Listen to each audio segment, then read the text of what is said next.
Richard Boutry, merci d'être quelques instants avec nous après avoir été sur scène pour ce rassemblement à Nancy le 3 juillet, place Maginot. Vous êtes toujours avec votre bus où vous sillonnez la France et l'Europe. Qu'est-ce que ça vous fait d'abord d'avoir ce contact direct vous êtes presque devenu une star et vous avez chaque jour des marques de reconnaissance pour votre travail. Qu'est-ce que ça vous fait humainement ? Simplement, moi je ne suis qu'une courroie de transmission. Je suis un humble journaliste comme vous, Hugues. Et on fait notre travail, quoi. Simplement, moi, j'ai l'impression de faire mon vrai travail, alors que j'ai l'impression que les autres ne le font pas.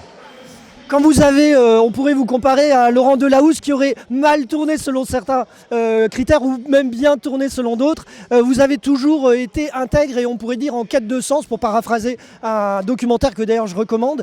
Et à chaque fois, c'est ce qui vous a fait prendre des décisions fortes au tournant de votre carrière. Qu'est-ce qui a été le déclic pour lancer cette minute de Ricardo pour vous ?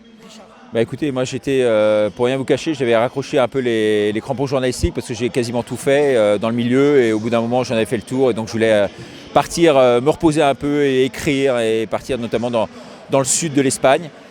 Et j'étais un peu sur mes terrasses au soleil et quelqu'un m'a appelé au début de la crise et m'a dit « Richard, voilà ce qui va se passer » avec notamment 14 étapes. Et c'est vrai qu'immédiatement il m'a dit « Tu vas voir, ça va se passer comme ça, malheureusement mécaniquement ». Et on a besoin de toi pour monter au créneau, pour dénoncer le système, pour prévenir et pourquoi pas guérir tôt ou tard grâce à une voix forte, grâce à une voix quasi politique, quoi.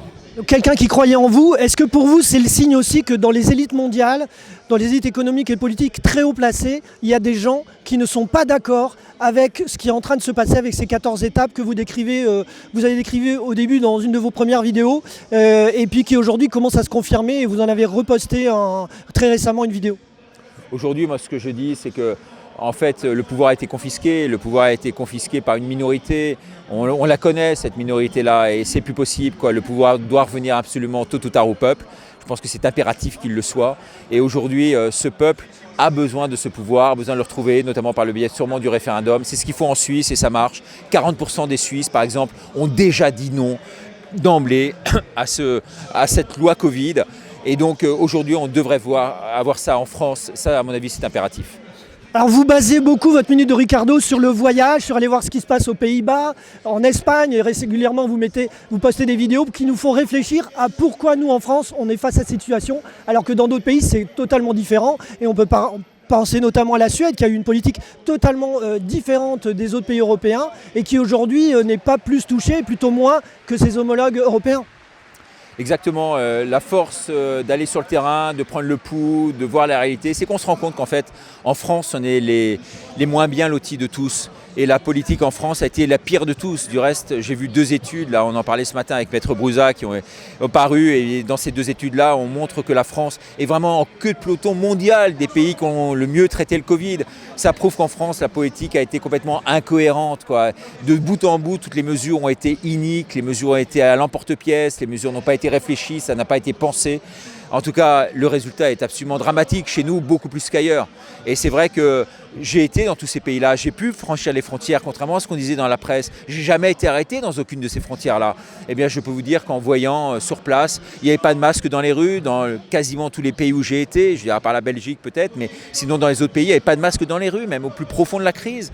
À Madrid, par exemple, qui est la ville la plus touchée, l'une des plus touchées au monde par cette pandémie, eh bien Madrid, il y a encore 5 mois, les rues de Madrid étaient gorgées de monde, les restaurants étaient ouverts, les salles de spectacle y étaient aussi. En France, on a tout cassé, on a tout brisé par ce gouvernement qui vraiment ne mérite plus sa place au soleil. Ce paradigme aussi de traiter les restaurateurs comme les lieux de spectacle qui fait que par exemple vous citez les pays européens mais frontaliers du Luxembourg puisqu'on se trouve ici dans le Grand Est ont réouvert bien avant les salles de spectacle, ont quasiment pas fermé les salles de spectacle. Cette doxa, ce dogme de Macron et de nos gouvernants sur le fait que contrairement aux études, le repas qui est le lieu de contamination par excellence et le lieu de culture qui est responsable de 0,5% selon l'Institut Pasteur de contamination. Pour vous, est-ce que c'est un cas particulier ou est-ce que beaucoup plus largement cette politique française elle est basée sur le dogme et les croyances et les convictions, on pourrait dire aussi, de gouvernants un peu aveuglés ? Ouais, je pense que cette crise est le fruit en fait d'une longue dérive qui a déjà été entamée il y a une vingtaine, une trentaine d'années et qui a conduit déjà à forger les esprits, à forger les mentalités et à faire en sorte que vraiment nos cerveaux soient déjà préparés, presque conditionnés. Et ça, je pense que c'est pas possible. Et là, on arrive à un stade, effectivement, qui fait qu'aujourd'hui, on peut quasiment pas revenir en arrière. Donc, on est obligé de se battre comme des chiens, comme des loups, prendre tous les risques voulus pour essayer de faire bouger les lignes. On y arrivera, mais à quel prix, quoi? Vous êtes aussi quelqu'un qui agit dans la spiritualité.